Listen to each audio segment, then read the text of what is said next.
আমরা প্লাস্টিক ব্যবহার রোধ করতে পারি। প্লাস্টিকের বদলে আমরা কাগজ ব্যবহার করতে পারি।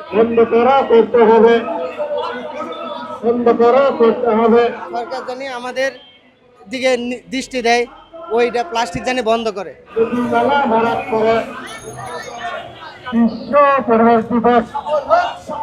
প্লাস্টিক আমাদের স্বাস্থ্য পরিবেশ দূষিত করতেছে। আমরা সরকারের কাছে দাবি জানাই যে প্লাস্টিক বন্ধ করুন, আমাদের স্বাস্থ্য পরিবেশ জানি ভালো থাকে, এটাই আমাদের দাবি। সরকারের কাছে আমাদের দাবি যে সরকার প্লাস্টিক ওটা সরকার কিভাবে করতে পারবে, এটা সরকার ভালো রকম বুঝবে। আমাদের চাইলে বিভিন্নভাবে প্লাস্টিক মানে সচেতনমূলক কাজ করতে পারে। এখন প্লাস্টিক তো আমাদের জন্য অনেক ক্ষতিকর, প্লাস্টিক আমাদের জন্য ক্ষতিকর, সেটা সরকার জানি আমাদের দিকে দৃষ্টি দেয়, ওইটা প্লাস্টিক জানি বন্ধ করে। প্লাস্টিকের ব্যবহার বেড়ে চলেছে। প্লাস্টিকটা আপনি যেখানেই ফেলবেন সেখানে 1000 বছর ধরেও একই রকম থাকবে। সেই আমরা প্লাস্টিক ব্যবহার রোধ করতে পারি। প্লাস্টিকের বদলে আমরা কাগজ ব্যবহার করতে পারি। আমরা সরকারের কাছে এটাই আমাদের দাবি, পোশাক শ্রমিক। কারণ আমরা যদি শ্রমিকরা না বাঁচি, পরিবেশ যদি না থাকে, তাহলে মানুষ বাঁচবে না। আর মানুষ কারা? আমরা শ্রমিকরা।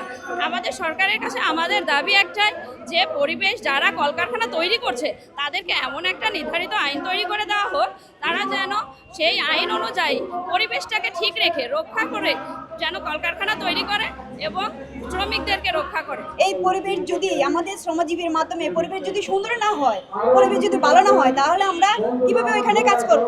তার সাথে আমাদের পোশাক যেগুলি পোশাক আমাদের ভাইয়েরা ফ্যাক্টরিতে বানানো অর্ডার দেওয়া হয়, সেগুলি আমাদের সাথে ব্র্যান্ড বায়ার আমাদের সাথে জড়িত। ওই বায়ার ব্র্যান্ডগুলি যেন আমাদের পোশাক শ্রমিকের প্রতি দৃষ্টি আকর্ষণ করে, এবং তার পাশাপাশি আমাদের সরকারেও তার সাথে জড়িত, কারণ সরকারের আমাদেরকে দৃষ্টি দিতে হবে। দূষিত পানি রাস্তাঘাটে যাচ্ছে, সে যাওয়ার কারণে আমাদের যারা পথযাত্রী ভাই বোন এবং আমাদের গার্মেন্টস শ্রমিক ভাই বোনেরা সেই রাস্তা দিয়ে যাচ্ছে, সেই পানির মাধ্যমে তারা বিভিন্ন রোগে আক্রান্ত হচ্ছে, এবং বাংলাদেশের বিভিন্ন বাতাসের মাধ্যমে এই বাতাস দূষিত হয়ে মানুষের অক্সিজেনের মাধ্যমে মিশে মানুষের শ্বাসকষ্ট এবং পানিবাহিত রোগ, ডায়রিয়া এবং বিভিন্ন রোগে আক্রান্ত হচ্ছে। আমরা চাই সে রোগী থেকে বাঁচার জন্য এবং একটা সুন্দর সুশৃঙ্খল পরিবেশ যেভাবে আসা আমাদের প্রয়োজনীয় দরকার। বাংলাদেশ এই পদের উপদেশের জন্য আমাদের সেই ব্যবস্থা করে দেয়। দেশ জুড়ে তোলপাড় ওয়ালটন ফ্রিজ কিনে আপনিও হয়ে যেতে পারেন মিলেনিয়ার। আমরা প্লাস্টিক দূষণ আর নয়, এই প্রতিপাদ্য নিয়ে আজকে আমরা আসছি যে আমরা যারা সাধারণ শ্রমিক এবং শ্রমিকের ভিতরে বেশি নারী শ্রমিকই বেশি, এইখানে আমরা নারী শ্রমিকরা যেহেতু বেশি, সেইখানে নারী শ্রমিকরাই আমরা বেশি ক্ষতিগ্রস্ত হচ্ছি।